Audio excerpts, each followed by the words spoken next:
அனைவருக்கும் வணக்கம் மாஸ்டர். எப்பவும் போல ஒரு தேவார பாதிகம் பார்த்துட்டு அதுக்கப்புறம் சிவவாக்கிய பாடல்கள் பார்க்கலாம். இது திருநாவுக்கரசர் நீங்க சினிமால எல்லாம் பார்த்திருப்பீங்க.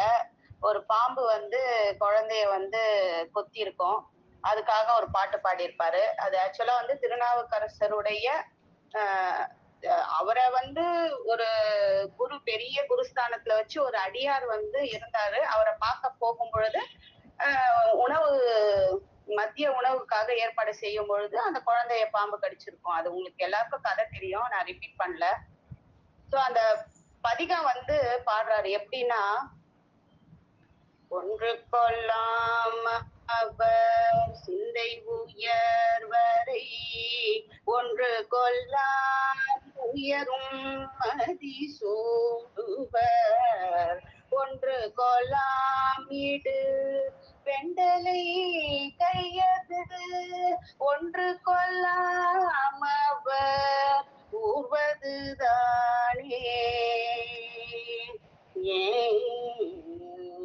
இந்த மாதிரி 10 பாடல் பாடியிருப்பாரு. 2 கொலாம் 3 கொலாம் அப்படி சொல்லிட்டு அது கடைசியில 10வது சொல்றேன். 10 கொல்லாமவர் பாம்பின் கண் பாம்பின் பல் 10 கொல்லாம் எயிரும் நேரித்து கண 10 கொல்லாமவர் காயப்பட்டான் கொலை 10 கொல்லாம் அடியார் செய்கைதானே அப்படின்னு ஒரு பதிகம். இதுல பாத்தீங்கன்னா அதுல பாம்பை திட்டுறா மாதிரி படத்துல கொடுத்துருப்பாங்க. ஆனா அது அப்படி கிடையாது. அந்த பாம்பை அன்பா கூப்பிடுறாரு. நீ அவ்வளோ அந்த பாம்புக்கு திருநாவுக்கரசர் சொல்லுவாரு, நீ நீ எப்பேற்பட்டவன், நீ உன் குணம் என்ன, இந்த மாதிரி கடிக்கிறதா இல்லையே, குழந்தைய இறக்குற நிலைக்கு நீ போய் எடுத்துட்டு போயிட்டியே, நீ எவ்வளவு அன்பானவெல்லாம் சொல்லி கூப்பிடுவாராம். கூப்பிட்டு அந்த பாம்பாலேயே விஷம் எடுக்க செய்வாராம். அந்த பாம்புக்கும் முக்தி கொடுத்திருப்பாரு. அத மாதிரி ஒரு பாடல். இந்த பாடல் கேக்குற எல்லாருக்கும் யார் யாருக்கெல்லாம் எப்பேற்பட்ட நோய் இருந்தாலும் தீரக்கூடிய ஒரு பதிகம் தான் இது. சோ அதுக்காக தான் இப்ப பாடின அதுவும். சரி, இப்ப நம்ம சிவவாக்கியருக்குள்ள போலாம் மாஸ்டர்ஸ். சித்தம் தெரிவிக்கும் சிவவாக்கிய பாடல்கள்ல நம்ம 451வது பாடல்ல பாக்குறோம். ஊன்றி எற்றி மண்டலம் உருவி 3 தாள் திறந்து ஆண்டு தந்தி ஏறிடல் அமுதமும் வந்திறங்கிடும் நாழி தென்ற தொண்டருக்கு நாதனும் வெளிப்படும் ஆண்டியும் உயிர் பரம் பொருந்தி வாழ்வதாகவே. அப்படின்னா முக்கலையும் ஒன்றாக்கி 3 கலையும் ஒன்றாக்கி அதை ஊன்றி மேலே ஏற்றி 3 மண்டலங்களையும் ஊடுருவி கடந்து உள்நாக்கின் மேல் உள்ள கதவை தாழ் திறந்து அமிர்தம் உன் நாக்கில் இறங்கிடும். அப்படின்னா இதுக்கு முன்னாடி நம்ம எல்லாமே திரும்பி திரும்பி சொன்ன ஒரு விஷயம்தான். ஏன் இவரு இவ்வளோ திருப்பி திருப்பி ரிப்பீட்டடா ஏன் அப்படி சொல்றாருன்னா, நம்ம இது உணர்வுலயும் ரத்தத்திலயும் எல்லாத்துலயும் ஊறணும் அப்படின்றதுதான் இந்த புத்தகத்துக்குள்ள அவர் திருப்பி திருப்பி திருப்பி திருப்பி ரிப்பீட்டடா கொடுத்திருக்காரு. அது மாதிரிதான் இங்கேயும் கொடுத்திருக்காரு. அந்த அமிர்தம் உன் நாக்கில் இறங்கிடும். அப்போது ஞான வினை செய்வருக்கு நான் என்பது என்ன எனும் வினா விடை கிட்டும். நம் உயிரில் பரம்பொருள் பொருந்தி இருப்பதை நன்கு ஆராய்ந்து அறிந்துணர்ந்து தவம் புரிந்து யம பயமின்றி வாழுங்கள் அப்படின்னு சொல்லியிருக்காரு. அடுத்த பாடல். ஆக மூல நாடியில் அனல் எழுப்பி அன்புடன் மோகமான மாயையில் முயல்வது மொழிங்கிடில் தாகமோர் நாடி ஏகர் ஏகுமானவாறு போல் ஏகர் பாதம் அன்புடன் இறைஞ்சினர் அறிவரே. அப்படின்னா மோகமாகிய மாயையில் மயங்கி சிற்றின்பத்தை ஒழித்த பின் வாசி யோகத்தால் மூல நாடியில் மூல கனலை எழுப்பி அன்புடன் கபாலத்தில் உள்ள மேருவை நாடி அங்கேயே நின்று தவம் செய்யுங்கள். ஏகன் அநேகன் ஆனது போல் இருக்கும் ஏகபாதனாம் ஈசனை அன்புடன் கெஞ்சி கெஞ்சி வேண்டினால் அந்த ஈசனையே அறியலாம் அப்படின்னு சொல்லியிருக்காரு. அடுத்து அறிந்து நோக்கி உம்முளே அயன் ஞானம் உம்முளே இருந்திராமல் ஏகர் பாதம் பெற்றிருப்பதுண்மையே. அறிந்து மீள வைந்திடாத வகையும் மரணம் ஏத்தினர் செறிந்து மேலே வாசலை திறந்து பாரும் உம்முளே. அப்படின்னா, உங்களுக்குள் இறைவன் இருப்பதை அறிந்து நோக்குங்கள். இறைவனை தியானம் செய்வதும் உங்களுக்குள் உள்ளேதான். அவர் திருவடி உண்மையில் உமக்குள் உள்ளது. இதை அறிந்து மீண்டும் அவரை உள்ளேயே நிறுத்தாமல் இருப்பவர்களே மரணம் அடைவர். அவ்வாறு இல்லாமல் அவரை அங்கே வழிபட்டோர் நீண்ட காலம் வாழ்வார்கள். உங்களுடைய கபால வாசலை மனதால் திறப்பீராக அப்படின்னு சொல்லியிருக்காரு. அடுத்த பாடல். ஜோதியாக உம்முள்ளே தெளிந்து நோக்க வள்ளிரே ஜோதி வந்து உதித்திடும் துரியதாதிதம் முற்றிடும் ஆதிஸ் கரத்தினில் அமர்ந்து தீர்த்தமாடுவான் பேதியாது கண்டு கொள் பிராணனை நிறுத்தியே. உங்களுடைய உள்ளத்தில் சிவபெருமானை ஜோதி வடிவில் பாவித்து தரிசிக்க வல்லமை உடையவர்களானால் உங்கள் உள்ளத்தில் அவன் ஜோதி வடிவில் தோன்றுவான். அப்பொழுது உங்களுக்கு சமாதி நிலை கைகூடும். இறைவன் ஆதியாகிய ஆதார சக்கரத்தில் இருந்து அமிர்தமாகிய தீர்த்தமாடுவான். இதனை மனதில் வஞ்சனை ஏதுமின்றி பிராணனை வசமாக்கி உணர்ந்து கொள்ளுக அப்படின்னு சொல்லியிருக்காரு. நெக்ஸ்ட். கருவிலே விழித்தெழுந்து கண்மவாதைய மாதையனையெல்லாம் பருதி முன் இருதலாயி பரியும் அருகி பாருமே திருவுமாகி சிவனுமாகி தெரிந்தலூர் போல் சிந்தையில் மறுவிலே எழுந்து வீசும் வாசனை அது ஆகுவன். லட்சுமியாகியும் சிவனுமாகியும் தெரிந்தவர்கள் உள்ளத்தில் எழுந்து வீசுகின்ற உயர்ந்த மனமுள்ள ஒரு பொருள்தான் இறைவன்.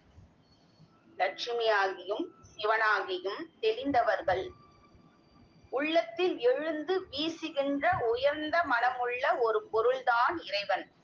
கருவில் உண்டான கர்மத்தால் விளையும் வேதனைகள் எல்லாம் அவனுக்கு முன் காணப்பட்டால் அவை அனைத்தும் சூரிய முன் காணப்பட்ட இருள் போல் நீங்கும். ஆனால் குண்டலினி நெருப்பை மேலேற்றி செய்யப்படும் தியானத்தின் மூலமே இது கைகூடும் அப்படின்றது இந்த பாட்டின் பொருள். பாரும் எந்த ஈசர் வைத்த பண்பிலே இருந்து நீர் சேருமே நடுவறிந்த செம்மையான அப்பொருள் வேரையும் முடியையும் விரைந்து தேடி மாலையன் பாரிடத்து விண்ணிலே பரந்துமும் கண்டும் இல்லையே. திருமாலும் பிரம்மனும் சிவபெருமானின் அடிமுடி காண முறையே பூமியை தோண்டியும் விண்ணில் பறந்தும் சோர்வுற்றனர். இந்த கதை உங்களுக்கு எல்லாருக்கும் தெரியும் இல்லையா? திருமாலும் பிரம்மனும் சிவபெருமானின் அடிமுடி காணும் முறையே பூமியை தோண்டியும் விண்ணில் பறந்தும் சோர்வுற்றன. அவ்வாறு தேடியும் சிவபெருமானின் அடிமுடி காண அவர்களால் முடியவில்லை. அத்தகைய இறைவன் நம் உடலில் உள்ளத்தில் அறிந்து நடுநாடி வழியாக சென்று இறைவன் இருப்பதை அறிந்து பார்ப்பீர்களாக அப்படின்னு சொல்றாங்க. கண்டிலாது அயலும் ஒன்று காட்சியாக சொல்கிறேன் மின்னிடால் அரசனுடன் மேவலாய் இருக்குமோ தொண்டு மட்டும் அன்புடன் தொழுது நோக்க வல்லிரே பண்டுமும் புறம் எரிந்த பக்தி வந்து முற்றுமே. நம்மிடம் ஏற்றத்தாழ்வு இருக்குமாயின் நம் உடலில் மூன்றில் ஒரு பாகமாக சிவபெருமான் இருப்பானோ. எனவே அன்புடன் அவனுக்கு தொண்டு செய்து வணங்கினால் முன்பு முப்புறம் எரிந்த போது அவர் மேல் வந்த பக்தி உணர்வு உங்களுக்கு இப்போது வரும் அப்படின்னு சொல்றாங்க மாஸ்டர்ஸ். நெக்ஸ்ட். முற்றுமே அவன் ஒழிந்து முன்னும் காண்கிலே பற்றிலாது ஒன்று தன்னை பற்றி நிற்ப வல்லது கற்றதாலே ஈசர் பாதம் காணலாய் இருக்குமே பெற்ற பேரை அன்புடன் பிரியமாக கேளுமே. அனைத்திலுமே ஈசன் பரவியுள்ளான். எல்லாத்துலயும் ஈசன் இருக்கான். அதனால் அவனை தவிர முன்னும் பின்னும் வேறு ஒன்றையும் நான் காண்கிறேன். அவன் பற்றில்லாத பரம்பொருள். ஆயினும் நம்மை பற்றி நிற்கும் வல்லமை உடைய ஒன்று கண்டதையெல்லாம் கற்று அறியாது இருக்கலாகுமோ? கல்வியில் மட்டும் ஈசன் பாதம் அறிய முடியாது. திருவடியை பற்றி நின்று பரம்பொருளை அடைவதுதான் மெய்க்கல்வி. ஈசனின் திருவடி வழி சென்று ஞானம் அடைந்த பெரியோரை அணுகி அவர்கள் பெற்ற பெரும் பேற்றை தனக்கு தருமாறு அன்புடன் வேண்டி கேட்டால் தருவார்கள். அவ்வழி நின்று வாழுங்கள் அப்படின்னு சொல்றார். கேட்டு கேட்டு நின்ற உன்னிலை கிடைத்த காலத்துள்ளே வாட்டமுள்ள தத்துவ மயக்கமும் அகற்றிடும். வீட்டிலே வெளியதாகும் விலங்கு வந்து நேரிடும். கூட்டி வன்னி மாறுதம் குயந்தை விட்டெழுப்புமே. இதை கேட்டாலும் உங்களுக்கு உங்கள் நிலை பற்றி தெரியும். அதாவது நமக்கு அதிகப்படியான தத்துவ ரீதியான கேள்விகளுக்கு குழப்பம் அக்காலத்திலிருந்தே இருந்து கொண்டு இருக்கிறது. முக்தி அடைய எளிய வழிகள் என்ன என்பது தோன்றும். இவற்றுக்கு தியானம் ஒன்றே என்றும் இதிலிருந்துதான் மாயை என்ற மயக்கம் நீங்கும். மூலாதார மறைவு பகுதியிலிருந்து காற்று எழுப்ப குண்டலினி நெருப்பு மேலே எழுப்பி வரும் அப்படின்னு சொல்றாங்க. நெக்ஸ்ட், எழுப்பி மூல நாடியை இதப்படுத்தலாகுமோ? மழுப்பில்லாத சபையை நீர் வலித்து வாங்க வல்லிரேல். சுழ்த்தியும் கடந்து போய் சொப்பனத்தில் அப்புறம் அழுத்தி ஓர் எழுத்துலே அமைப்பதுண்மை ஐயனே. அதாவது ஓர் எழுத்து என்றால் ஆ உ இம், இது மூணுத்தே சேர்த்தா ஓம் என்ற மந்திரத்தால் வலித்து வாங்க வல்லமை உடையவரானால், அதாவது அது அழுத்தமா உங்களுக்கு உள்வாங்க தெரிஞ்சதுன்னா, சுழுத்தி ஸ்தானத்தை கடந்து சென்று என்னால் உறக்கத்தையும் கடந்து சென்று சொப்பன இடத்திற்கு கடந்து சென்று சொப்பனத்தில் சென்று அதற்கு அப்புறத்தில் கனவு, அந்த இடத்துல உட்புறத்துல மௌன தியானத்துல அழுத்தி ஓம் எழுத்தாகிய பிரணவத்திற்குள் அமர்ந்து நிற்பது உண்மை வழியாகும். இது உங்களுக்கு புரியும் நினைக்கிறேன் மாஸ்டர். அதாவது நம்ம தியானம் பண்றோம், மௌன தியானம் இருக்கிறோம். மௌன தியானத்துல நம்ம உட்புறமும் மௌனம் இருக்கணும், வெளிப்புறத்திலும் மௌனம் இருக்கணும். அப்போ அந்த உட்புறத்துல அந்த இடத்துலயும் அந்த ஓம் என்ற மந்திரத்தை நம்ம மூச்சு காற்றாவே, அது அப்படியே உள்ள மூச்சு காற்றாவே நம்ம சுவாசிக்க ஆரம்பிச்சனா அது அப்படியே நமக்கு எப்படி எந்த இடத்துலயும் அந்த சவுண்ட் நமக்கே கேட்க ஆரம்பிக்கும். அந்த உண்மைத்தன்மை நமக்கு தெரிய வரும் அப்படின்றதுதான் இந்த பாடலுக்கான விளக்கத்தை அவர் சொல்லியிருக்காரு. அடுத்து, அல்லதில்லை ஒன்று நான் ஆவியும் பொருளுடல் நல்ல ஈசத்தால் இணைக்கும் நாதனுக்கு ஈந்திலை என்றும் எண்ணுள் நேசமும் வாசியை வருத்தினால் தொல்லையாம் வினை விடன்று தூரம் தூரமானதே. இறைவா, உன்னை தவிர எனக்கு வேறு ஆதரவு இல்லை என்று கருதி உடல் பொருள் ஆவி யாவும் இறைவன் திருவடிகளுக்கு இறைவனுக்கும் தரவில்லை. எனவே உங்கள் உடல் பொருள் ஆவி ஆகிய மூன்றையும் இறைவனிடம் சமர்ப்பித்து விடுங்கள். அங்கனம் செய்தால் இறைவன் உங்களிடம் அன்பு செலுத்துவார். பிராணயாம பயிற்சியில் விருப்பம் வைத்து அதை செய்தால் உங்களுடைய பழைய வினையெல்லாம் உங்களை விட்டு தூர ஓடிவிடும். அந்நிலையில் உங்களுக்கு வீடு பேறு கிடைக்கும். நெக்ஸ்ட், ஆனதே பதியது அற்றதே பசு பாசம் போனதே மலங்களும் புலன்களும் வினைகளும் கானகத்தில் இட்ட தீயில் காற்று வந்து அடுத்ததோ ஊனகத்தில் வாயு உண்ணி ஒன்றியே உலாவுமே.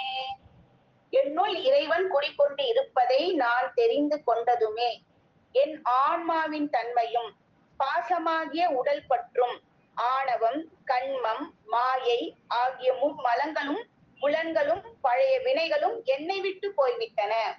காட்டில் இட்ட தீயில் காற்று வந்து தூண்டுவது போல் என் உடலில் உள்ளும் காற்று புகுந்து நெருப்பை தூண்டுகிறது. உடலுள் காற்று புகுந்து நெருப்பை தூண்டுவது என்பது பிராணயாமம் என்னும் மூச்சு பயிற்சியால் மூலாதார பகுதியில் இருக்கின்ற குண்டலினி நெருப்பை தூண்டி அதனை படிப்படியாக மேலேற்றுவது ஆகும். Next master. கும்பிடும் கருத்துளே குகனை ஐங்கரனையும் நம்பிய இடம்பலம் நமஸ்கரித்து நாடிட எம்பிரானும் அம்மையும் இருத்திய நடுவனை தும்பி போல வாசகம் தொடர்ந்து சொம்பி நிற்குமே. உலக மக்களே, உங்களுடைய மனதில் முருகப் பெருமானையும் 5 திருக்கரங்களையும் உடைய விநாயக பெருமானையும் இடவலமாக வணங்கி சிவபெருமானையும் உமாதேவியாரையும் நடுவணங்கி இருந்து செய்து அவர்களையும் உள்ளபடியே வணங்கினால், அதாவது வண்டு போல் மந்திர ஒளி தொடர்ந்து கூறினால் சோம்பல் நீங்கும். அதாவது இது எல்லாமே பாத்தீங்கன்னா அந்த மூச்சு பயிற்சியதை தான் அவர் சூட்சமமா முருகப்பெருமான், விநாயக பெருமான், இர வல அப்படின்றதெல்லாம் இங்க குறிப்பிட்டிருக்காரு. அடுத்தது, நீங்கும் ஐம்புலன்களும் நிறைந்தவள் வினைகளும் ஆங்காரமாய் அசையும் அருந்தடந்து பாவமும் ஓங்காரத்தில் உள்ளிருந்த 9 தொன்றிலே தூங்க ஈச சொற்படி துணித்திருக்க சுத்தமே. ஓம் எனும் மந்திரத்தை மனதளவில் மௌனமாக உச்சரித்து 9 வாயில்களையும் அடைத்து இதே நிலையிலேயே யோகம் செய்தால் இறைவன் சொன்னபடி துணிவுடன் இருக்க அனைத்துமே சுத்தமாகும். இதனால் ஐம்புலன்களில் தொந்தரவு, கொடிய வினைகளும் செருக்கும் ஆசையும் பாவமும் ஆகிய யாவுமே நம்மை விட்டு தூர ஓடிவிடும். நினைப்பதொன்று கண்டிலேன் நீ இயலாது வேறிலை, நினைப்புமாய் பிறப்புமாய் நின்ற மாயையே அனைத்துமாய் அகண்டமாய் அனாதி முன் அனாதியாய் நினக்குள் நான் எனக்குள் நீ நினைக்க மாறதெங்கனே. நான் நினைப்பது இறைவா, உன்னை தவிர வேறு எதை பற்றியும் இல்லை. நினைப்பதும் மறப்பதும் நின்று மாறுவதும் மாறாததும் அனைத்தும் பொருள்களாகவும் பறந்து விரிந்த உலகமாகவும் அனாதியாய் அனாதிக்கும் முன்பாய் இருக்கும் உனக்கு நானும் எனக்கு நீயும் என்று நினைப்பது இன்னும் தொடர்ந்த வண்ணமே உள்ளது. அதாவது நம்ம எனக்குள்ள நீ இருக்கிறாய், உனக்குள்ள நான் இருக்கிறேன் அப்படின்றதுதான் இந்த பாடல் முழுக்க உள்ள பொருள். எல்லா இடத்துலயும் இருக்கிற, ஆனா இந்த இடத்துல உனக்குள் நான் எனக்குள் நீ அப்படின்றதுதான் ரொம்ப ஒரு அழுத்தமான வார்த்தை.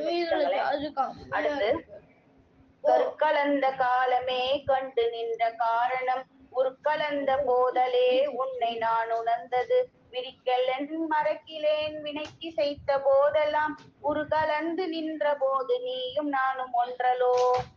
இறைவா, கருவில் என் ஆன்மா கலந்த போதே உன்னை நான் கண்டு கொண்டேன். உருவெடுத்து இம்மண்ணில் பிறந்த போது உன்னை நான் உணர்ந்து கொண்டேன். இதை நான் விரிந்து கூறவோ மறைத்து கூறவோ இயலாது. வினையின் காரணமாக நான் பிறப்பெடுத்த போது நீயும் நானும் ஒன்றாய் உள்ளோம். அதாவது கருவுள் உள்ள இருக்கும் பொழுது நம்மளுடைய ஆன்மாவுக்கு நமக்கு தெரியுமா இறைவன் இருக்கிறான் அப்படின்னு சொல்லிட்டு, அததான் இந்த இடத்துல விளக்கமா சொல்லி இருக்கிறாரு. ஞான நூல்கள் தேடியே நவீன ஞான யோகிகால் ஞானமான ஜோதியை நாடியுள் அருகிலே ஞானமாகி நின்றதோர் நாதனை அறிந்த பின் ஞானமற்றதில்லை ஏறு நாம் உரைத்த உண்மையே. யோக பயிற்சினால் பெற்ற மெய்யறிவினால் அத்தகைய மெய்யறிவு நூல்களை தேடி அறிந்து அதன் கருத்துக்களை சொல்லிய ஞானிகளே. ஞானமாகிய சுடரை உள்நாடியில் பலரும் அறியவில்லை. ஞானமாய் நின்ற அந்த இறைவனை தவிர வேறு ஞானம் எதுவும் இல்லை என்று நாம் கூறுவது உண்மையாகும். இறைவன் தான் ஞானமாக உள்ளான். அவனை தவிர வேறு எதை பற்றி அறிந்தாலும் அது ஞானம் இல்லை என்பது கருத்து. அதாவது எனக்குள்ள இறைவன் இருக்கிறான்ற ஞானமே தெரியலனா மத்த நீ ஞானத்தை எத்தனை தடவை படிச்சாலும் அது ஞானமே கிடையாதுன்னு சொல்லிட்டார். அடுத்து, கருத்தரிப்பதற்கு முன் காயம் நின்றதெவ்விடம் உருத்தரிப்பதற்கு முன் உயிர் நின்றதெவ்விடம் அரு பொறித்த சிந்தையில் மயக்கம் நின்றதெவ்விடம் விருப்புணர்ந்த ஞானிகள் விரிந்துரைக்க வேணுமே. கருவில் உருவான உடல் அதற்கு முன்பு எங்கு இருந்தது? கருவானது உருவான பின்பு உண்டான உணர்வு அதற்கு முன்பு எங்கிருந்தது? அருள் உணர்வு சிறந்து விளங்கும் சிந்தையில் குழப்பம் நேரிடுகிறதே, அது அதற்கு முன்பு எங்கிருந்தது? இவற்றுக்கெல்லாம் தெளிவான பதில் தெரிந்த ஞானிகளே, இதை எங்களுக்கு விரிவாக எடுத்து கூறுங்கள். அப்படின்னா மாஸ்டர், நம்ம இதுக்கு அந்த கருவில் உருவான உடல் அதற்கு முன்பு எங்கிருந்தது, இதெல்லாம் நம்ம உங்கள் ஞானிகளுக்கு தெரியும். அந்த ஞானிகள் நமக்கு சொல்லி கொடுக்கணும் அப்படின்றது சொல்றாரு. கருவான உருவான பின்பு உண்டான உணர்வு அதற்கு முன்பு எங்கிருந்தது? அருள் உணர்வு சிறந்து விளங்கும் சிந்தையில் குழப்பம் நேரிடுகிறதே. இந்த குழப்பம் நம்ம வந்த பிறகு இங்க ஒண்ணுமே தெரியல இல்லையா? அதனால அவர் சொல்றாரு, அதற்கு முன்பு எங்கிருந்தது? இதெல்லாம் எங்க இருக்கு? இதெல்லாம் எல்லாம் தெரிஞ்ச ஞானிகளுக்கு மட்டும்தான் பதில் தெரியும். அதனால அவங்கதான் சொல்லணும் அப்படின்ற மாதிரி சொல்றாரு. கருவினில் கருவதாய் எடுத்து 7 தோற்றமும் இருவினை பயத்தினால் பிறந்திறந்த உழண்டிடும் மறுவினை பிறவி 3 காலமும் வகுத்த பின் உருவினை பயன் தென்று உணர்ந்து ஞானி சொல்லுமே. கருக்களாகி எடுத்த 7 வகை பிறப்புகளும் நல்வினை தீவினை 2 வகை வினை பயனால் இவ்வுலகில் பிறந்து இறந்து உழன்று திரிவனவாகும். இந்த வினைவயத்தால் வருகின்ற பிறவியில் 3 காலங்களையும் ஏற்படுத்தின. பின்னர் பொருந்திய வினைப்பயன் இதுவே ஆகும் என்று அனைத்து கலைகளையும் உள்ளபடியே உணர்ந்த ஞானிகளே, நீங்கள் சொல்லுங்கள் அப்படின்னு சொல்றாரு. Next master. வாயில் எச்சில் போகவே நீர் குடித்து துப்புவீர், வாயிருக்க எச்சில் போன வாரதென்னதெவ்விடம், வாயில் எச்சில் அல்லவோ நீர் குறைந்த மந்திரம், நாதனே அறிந்த போது நாடும் எச்சில் ஏது சொல். மனிதர்களே, வாயில் இருக்கும் எச்சிலை அகற்ற நீரை குடித்து உமிழ்வீர்கள். அதில் வாய் போகவில்லை, வாயில் உள்ள எச்சில் மட்டும்தான் போகிறது. எச்சிலை உண்டாக்கிய வாய் மட்டும் அப்படியே இருக்க, அதில் உண்டான எச்சில் மட்டும் போன இடம் எது? நீங்கள் கூறும் மந்திரமும் வாயில் எச்சில் போல் உண்டானதுதான். ஆனால் இறைவனை உணரும் போது இப்படி ஒரு எச்சில் உண்டாகாது அப்படின்னு சொல்றாரு. தொடக்கதென்று நீர்விழி தொடங்குகின்ற ஊமர்கால் தொடர்க்கு இருந்தது எவ்விடம், சுத்தியானது எவ்விடம், தொடங்கிருந்த வாரறிந்து சுத்தி பண்ண வள்ளிரேல் தொடக்கில்லாத ஜோதியை தொடர்ந்து காணலாகுமோ? கீழ் ஜாதி ஒருவரை தொடுவதும் மாதவிடாய் வந்த பெண்ணை தொடுவதும் தீட்டு என்று கூறி உடனே குளித்து உங்களை சுத்தப்படுத்திக் கொள்வதற்காக நினைக்கும் அறிவிலிகளே, தீட்டு எங்கே இருந்தது? நீங்கள் குளித்து சுத்தம் செய்தால் அது போன இடம் எது? தீட்டோ அது போன சுத்தமோ இரண்டையும் அறிந்து கூறும் சிந்தனை உங்களுக்கு இருந்தால் எதிலும் தீட்டில்லாத ஜோதியாகிய இறைவனை நீங்கள் தொடர்ந்து காணலாம். இறைவன் படைப்பில் எதுவும் தீட்டு இல்லை என்பது கருத்து. இந்த பாட்டுல சிவவாக்கியர் திரும்பி திரும்பி ஒரு விஷயத்த நம்மளுக்கு இதுதான் சொல்றாரு. தீட்டுன்றதே கிடையாது, பெண்களுக்கு பெண்களே செய்வதே தீட்டா இருக்கு. பெண்களை ஒதுக்கி வைக்கிறதும், இவன் கீழ் ஜாதிக்காரன், இவன் கையால நம்ம குடிக்கிறது, இதெல்லாம் அந்த காலத்துல ரொம்ப அதிகமா இருந்தது இல்லைங்களா? அதுக்காக தான் இந்த பாடல்களை திரும்ப திரும்ப அவர் சொல்றாரு. ஜாதிகள் கிடையாது, கீழ் ஜாதி என்பது கிடையாது அப்படின்னு சொல்லிட்டு அவர் திரும்ப திரும்ப சொல்றாரு. ஆனாலும் ஒரு சில இடங்களில் இது நடக்கத்தான் செய்கிறது. நம்ம என்னதான் ஜாதிகள் இல்ல, கீழ் ஜாதி கிடையாது, தீட்டு கிடையாது அப்படின்னா கூட இன்னமும் உலகத்துல நடந்துட்டு தான் இருக்கு. நம்மளுக்கு டெக்னாலஜி வளர்ந்துடுச்சு, எல்லாமே வளர்ந்துடுச்சு. ஆனா இதை மட்டும் நம்ம ஏத்துக்கவே மாட்டேன்றோம். சோ அதுதான் இந்த இடத்துல அவர் குறிப்பிட்டிருக்காரு. நெக்ஸ்ட்.